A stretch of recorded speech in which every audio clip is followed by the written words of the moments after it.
Welcome back to Frontlines and Faultlines with Mike Kelly, and really glad to have you back to finish our conversation with Ramesh Thakur, who's been a distinguished custodian of the fight against nuclear proliferation on many levels, many fronts, but also who's really been a significant actor on the world stage through his involvement with the United Nations and made such an amazing contribution to, I guess, the thought space on so many fronts these days with his writings that have been very impressive and thoughtful and thought-provoking. And Ramesh, in that respect, I guess, you were once an Assistant Secretary General of the United Nations. Mm-hmm. You were able to observe the institution up close and personal, and I dedicated quite a bit of my life to trying to strengthen the UN and working with the Fokker Bernadotte Academy's processes of the challenge of peacekeeping and working with the secretariats and, the great hope of the planet to have it as a useful mechanism. But it seems to me that it's become vulnerable to an overall weakness of international development, in that in the last 10 years we've seen the world go from about 48% of the population living under autocracies to now, according to the VDEM Institute at Gothenburg University, 71% of the world's population. And that has to be playing out in the UN sphere. How do you look at the UN today? What do you see the trajectory of its evolving into the future spaces of being able to promote peace and security and being a good faith actor in that process? Mm. Well, Mike, I was fortunate in having a senior position and role in the UN system in the time in which I was a UN official, and with the Secretary General that I had, namely Kofi Annan. Mm-hmm. Kofi links back in terms of his personal direct experiences as head of peacekeeping. Yes. The crisis in the Balkans, mm-hmm. and then in Rwanda. Mm-hmm. In Somalia. The genocide in Srebrenica and the genocide in Rwanda. Mm-hmm. He was the person with the line responsibility for that. Mm-hmm. And both affected him deeply. Mm-hmm. He was also the only Secretary General we've had who rose through the ranks. He joined at the junior most rank and became Secretary General. He was a great humanist, and to rise through the system at the top of any bureaucracy, including the international bureaucracy, you have to have your feet grounded very firmly in the actual world, the real world around you, and learn how to play the system. And he obviously did and survived all that and became Secretary General. Yes.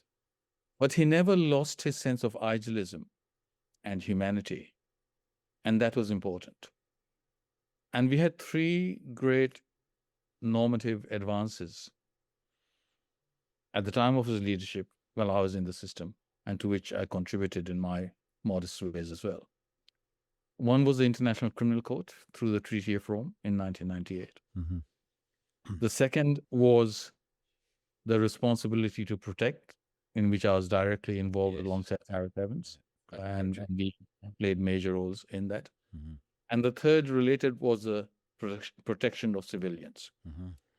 Now, if I may phrase that, the problem was mass atrocities against civilians. And the solution was twofold. One is, how do you hold the perpetrators to account? And that you do through the International Criminal Court. And how do you protect the civilians as an international community? And that we said you can do through the responsibility to protect, which arose in the context of the great controversy which almost destroyed the UN, when people forget that, with respect to the NATO unilateral intervention in Kosovo in 1999. And strangely enough, we talked in the previous session about the East Timor. Yep. East Timor provided the ideal to the unilateral intervention in the Balkans, in the sense that we said responsibility to protect, or R2P in abbreviated form, is effectively the organizing principle for the international community to respond to the challenge of the need to intervene inside sovereign domestic jurisdictions in order to protect civilians, but without challenging or overthrowing the core principle of state sovereignty Mm-hmm. on which the system of states is built. Right. And I'm not going to go into details of that unless you want me to, but that's a bit too abstract things. But there were exciting times in terms of these developments for that. And as I said, I had major roles, central roles in some of them, and some roles in the others. But even then, in terms of major structural reforms of the UN, we failed at the World Summit in 2005. When you think of all the efforts, all the time, all the expense that was put into that effort, what came out was either a mouse, if you want to be, we delivered a mouse, or if you want to be a bit more cruel, we delivered a rat at the end of it. So it didn't. And I think the failures of the UN have been structural and operational. But I'd like to break it down a bit more. I think the UN is, broadly speaking, two things. One, it is a particular organization staffed by individuals, so it has its own personnel. It is a bureaucracy with its procedures, headed by a Secretary General.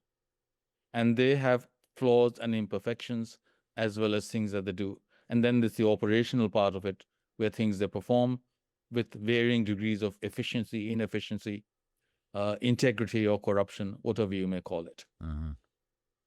I think the high water point was under, I've been out of the system, so maybe I should qualify anything, but certainly I think we tried whatever we could under his leadership.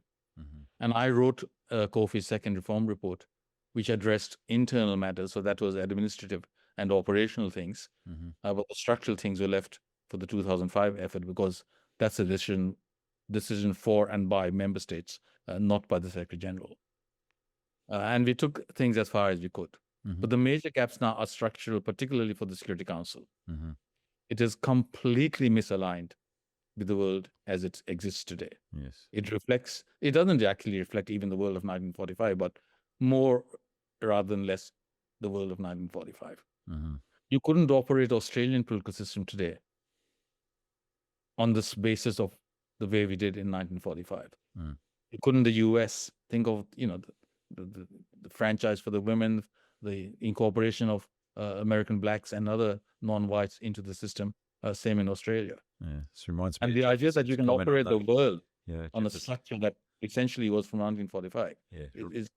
So what we have is remember in the NATO intervention in Kosovo, they said, well, it may have been illegal, and it was illegal as per the UN Charter, but it was legitimate because there was a gap that had been shown, and that's the normative gap that we try to fill through R2P doctrine.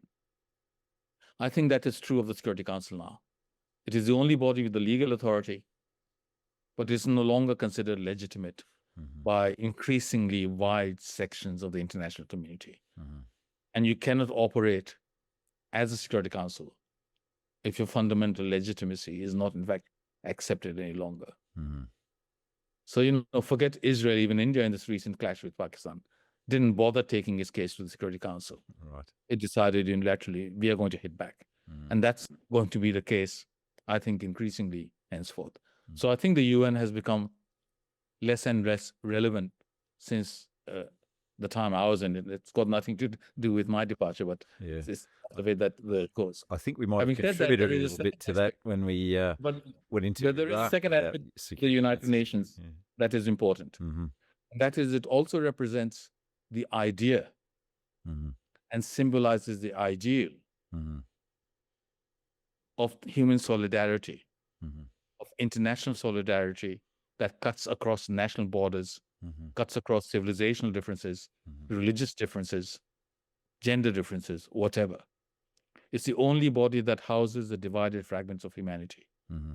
It represents the ideal of a world where want gives way to dignity, war gives way to peace, fear gives way to hope, apprehensions are turned into aspirations. And that symbolism, that ideal, we cannot afford to abandon. Unfortunately, a lot of the operations try to draw the legitimacy of the ideal into the current structures and institutions. and that falls down. And so, as I've written, not the least in the Australian, I think the International Criminal Court, created in 98 as part of the great normative enterprise, the three-part normative enterprise I was talking about, when it went after Israel, which is not a signatory, on the basis of a complaint from the Palestinian Authority, government of a state that doesn't really exist, and ignored various factual positions as well as legal technicalities, legal obstacles to do that.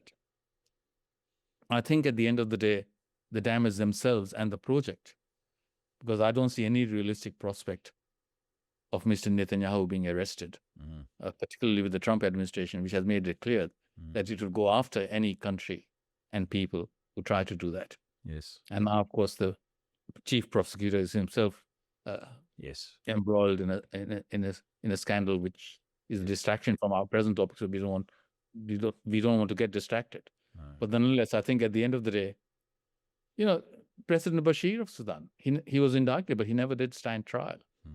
Putin has been under indictment, but he's been able to travel.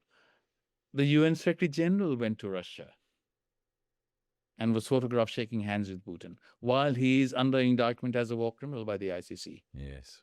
So these, in the end, damage your credibility as institutions. Very much. And I think there's been a bit too much of performative virtue signaling by the UN, and they've departed more and more from the realistic base, while simultaneously, oddly enough, damaging the ethical premises of the things. And the worst example of that was the extent of time it took for UN women to acknowledge the reality of the weaponization of rape that Hamas engaged in on 7th October 2023 in that famous assault. And at that point, you think, well, this is not what we were looking for from UN women when we engaged in that internal reform and brought it together. Similarly, we had great hopes, well, maybe not great hopes, but we had some realistic hopes of improvement of the human rights machinery when we elevated to a Human Rights Council. But it hasn't really changed the situation all that much in practice. So I think there's been disappointments, there's been corruption, there's been questions about integrity, and the UN has been sidelined more and more. Yes. And I don't see that recovering. So I would actually like to see, I think it's proven itself reform-proof. So I don't want to abandon the idea, but I think we need a new San Francisco equivalent conference to create a new UN 2.0. Let me put it this way. As someone who's been involved in various reform efforts at the very center of the system, I think the returns you get from the efforts and time you put into reform is simply not worth it. I think we need a new conference and a new successor to the UN that can continue the paths that are good, that can incorporate the lessons we have learned over the 70, 80 odd years since it was set up, and then can also have new innovations in a new charter and reflect today's world. So I don't want to give up on the idea, but I don't think it's worth trying to reform the UN any longer, as opposed to you try to improve the operational parts where you can. But for the big picture, if the UN is going to play a role, it has to be a new, and I don't think the existing one is going to be able to do it. No, and it's really disappointing, but I guess, it's a bit like the old saying, if the UN didn't exist, you might need to invent it. But, we had Professor Tim McCormack talking to him the other day, and as you know, he was one of the drafters of the Rome Statute, and he's been an advisor for a number of years for the ICC, and he's kind of walked away from that commitment at the moment, and he had some things to say about the complementarity dimension of what the current prosecutor has been doing. And of course, that's now been reflected in the appeal court, the ICC sending this back to the initial lower chamber to argue this jurisdiction issue. But they said you didn't give sufficient weight to Israel's arguments. You need to reconsider.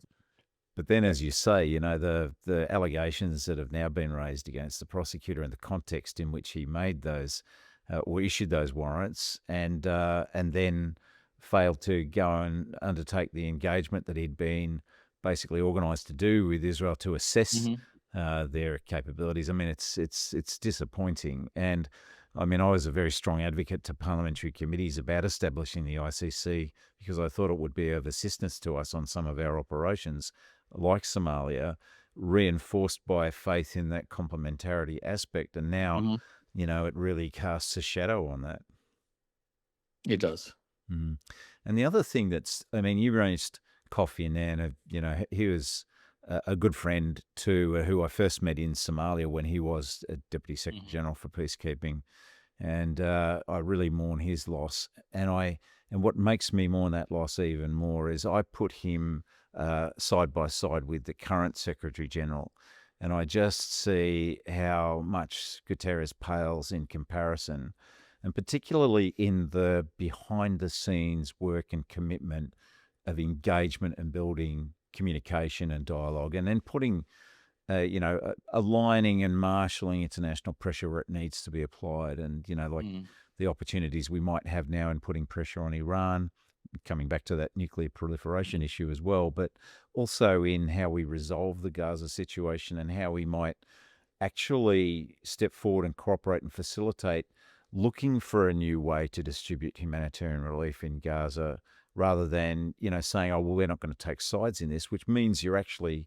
taking sides with Hamas in effect. So I find that really disappointing that you're not engaging, at least in a dialogue, of how to do this humanitarian relief aspect. That's very disturbing to me. It is. I think the UN is very good at saying no, but it's less good at saying, what should be done and what can be done. And if you're not going to be able to change a situation, a status quo that is unacceptable and intolerable, then you lose the credibility and authority to say no to someone who says, I'm not going to accept it. Yeah, or at least Kofi would have said, well, let's talk. So then his attitude always was, let's find a creative way forward. Yes, exactly. And internally, he used to say, don't tell me the rules that stop us from doing what we want to do. Find me the rule that allows me to do what I want to do.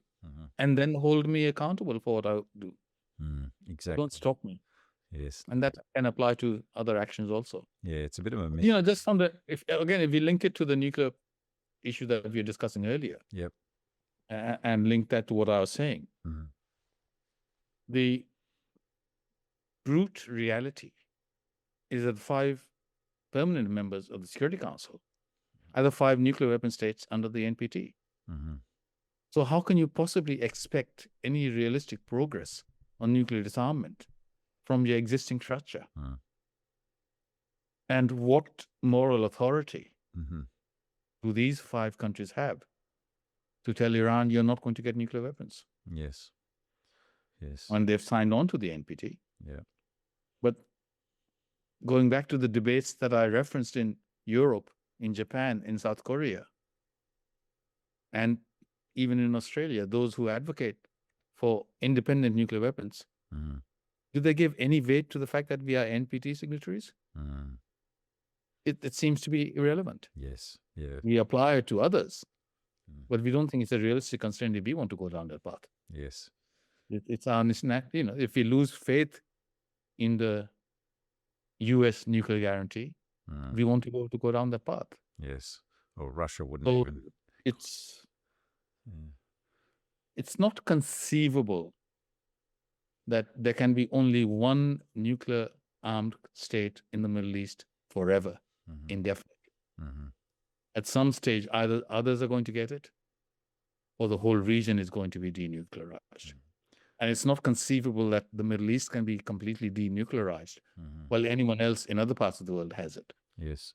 And if Iran did acquire nuclear weapons, then for certain others would want Saudi Arabia and others would push toward that. They have the resources to do it. So and the same would happen in East Asia as well. If the barrier is broken after North Korea, then it would have a ripple effect, and others would want it as well. Japan, South Korea, possibly even Taiwan. What's your view then of when we talk about deterrence and leverage in relation to nuclear weapons?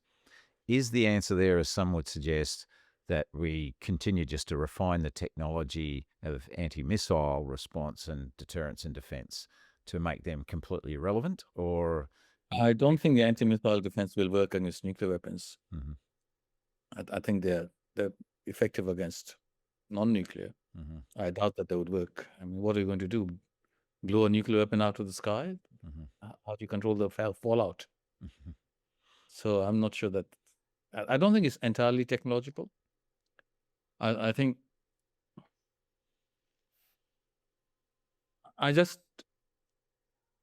it's impossible to hold the line on non-proliferation without disarmament. Mhm. So you either do believe that nuclear weapons are effective in keeping the peace, which case not only should you accept, you might as well encourage proliferation, Mhm. or you accept that increases the risks compared to any security gains on any realistic calculation. Mhm. And I go back to what I was saying, have they been useful? Mhm. Neither for deterrence nor for compellence or usability, not that I can see. Right. And we've survived so far as much, if not more, through luck as through good strategic stewardship of nuclear weapons. Yeah. Well, I'm really keen to get your view then on, we're really hard up against this situation with Iran at the moment. And so, you know, is there a way to really diplomatically achieve a result here?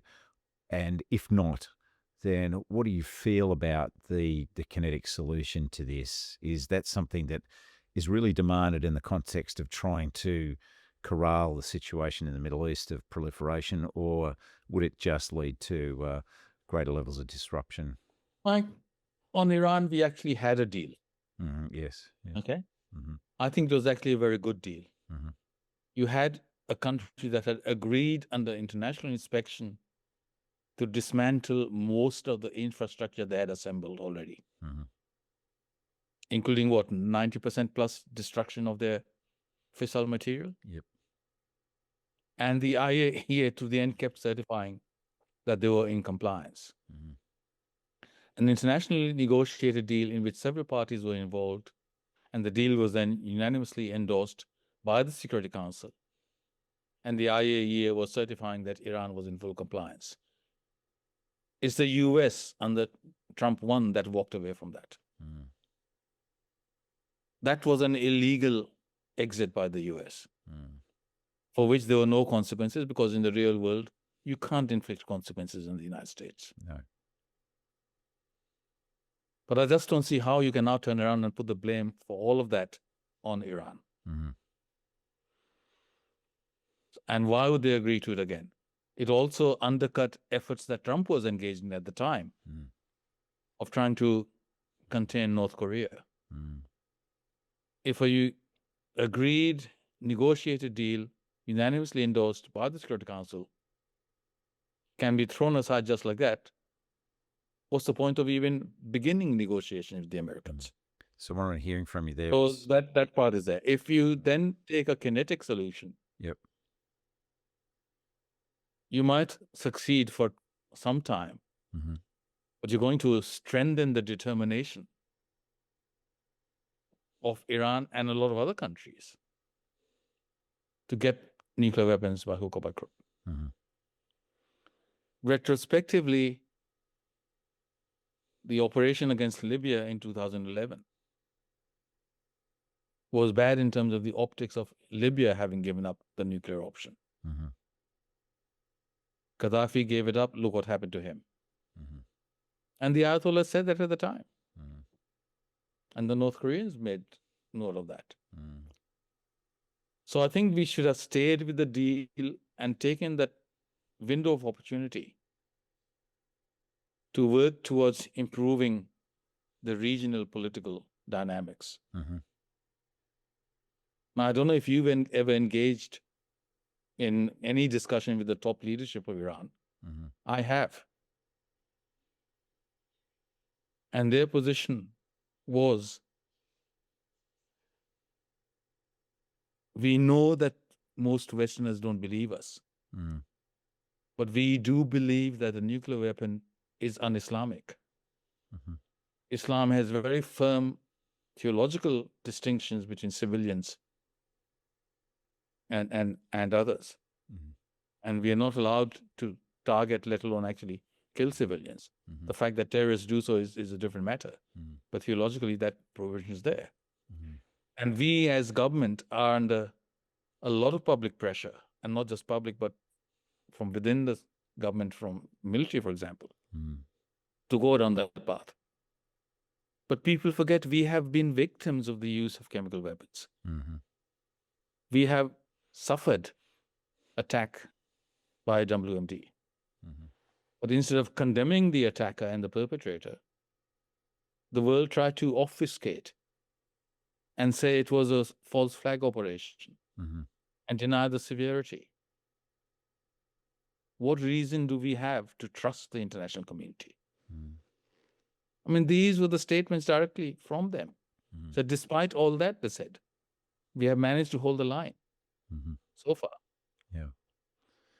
Now, if our voices are not going to be heard, if our security interests are going to be dismissed, then it becomes a matter of time rather than if. Mhm.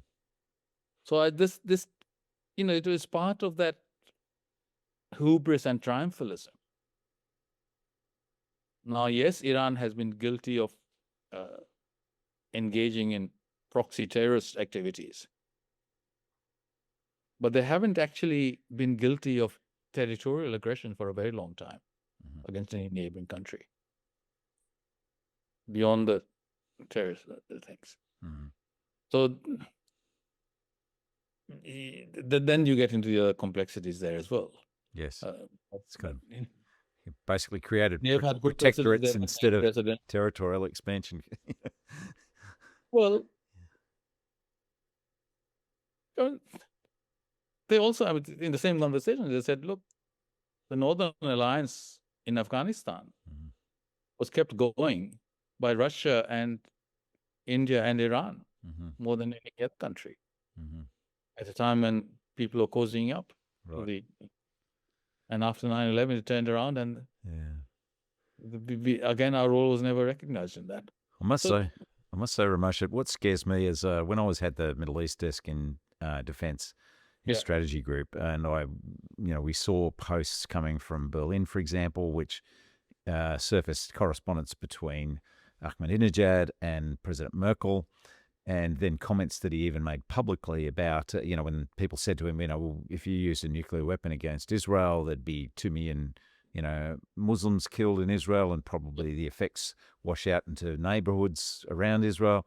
And his response was, well, the cause needs martyrs, and they'll yeah. go straight to heaven and all that. So, and I know later on, obviously, That's why the Obama administration was just not interested in responding to any feelers as long as Ahmadinejad was in power. yes, but it The deal was scares done me. after him. It scares me. You The deal could was get done. someone like that, though. Yeah, What I agree. confidence No. can we have? Yeah. If they do acquire nuclear weapons, that it'll always be under control. But the other side of that is then when you do have Mm-hmm. someone you think you can do a deal with, Mm-hmm. take advantage of that Yes. Yeah. and have a deal that is tight enough that you have some confidence in it. Yes. But then use that time to good effect. Mm-hmm. Just because you have a deal doesn't mean the underlying conflict is gone. Mm-hmm. It Yeah. wasn't it. Mm. Yeah, well, look, I think we obviously need some of your wisdom in the world today. It's a shame that you're not still in the saddle, Ramesh, but I really appreciate the writing that you've continued to do, and it's a hard time to stand up.